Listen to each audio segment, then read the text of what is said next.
Il existe un débat récurrent dans l'Église sur le sujet du salut et sur la question « peut-on perdre son salut ?» Alors, y a-t-il un précédent biblique à cela? J'aimerais vous lire un petit passage dans Ézéchiel 28 au sujet d'un personnage tristement connu, Lucifer.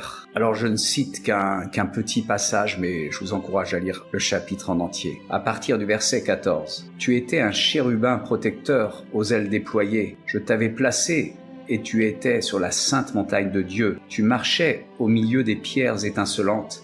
Tu as été intègre dans tes voies depuis le jour où tu fus créé, jusqu'à celui où l'iniquité a été trouvée chez toi. Par la grandeur de ton commerce, tu as été rempli de violence et tu as péché. Je te précipite de la montagne de Dieu et je te fais disparaître, chérubin protecteur, du milieu des pierres étincelantes. » Alors je m'arrête là, mais nous pouvons voir un personnage qui avait un rang extraordinaire dans le royaume de Dieu. Dieu est fidèle, il n'a pas changé d'avis par rapport à ce chérubin. C'est le chérubin lui-même qui, par orgueil, en voulant s'élever au même niveau que Dieu, si ce n'est plus haut que Dieu, c'est lui-même compromis, corrompu, a péché. Et à ce moment-là, sa place n'a plus été trouvé dans le royaume de Dieu. Alors beaucoup disent qu'on ne peut pas perdre son salut. Paul, pourtant, dit « Je ne voudrais pas être éprouvé moi-même après avoir prêché aux autres. » Nous voyons Pierre qui parle de la truie qui retourne se vautrer dans son bourbier ou du chien qui retourne manger son vomi. Nous pouvons voir également dans Hébreux aussi le sort de ceux qui se sont détournés après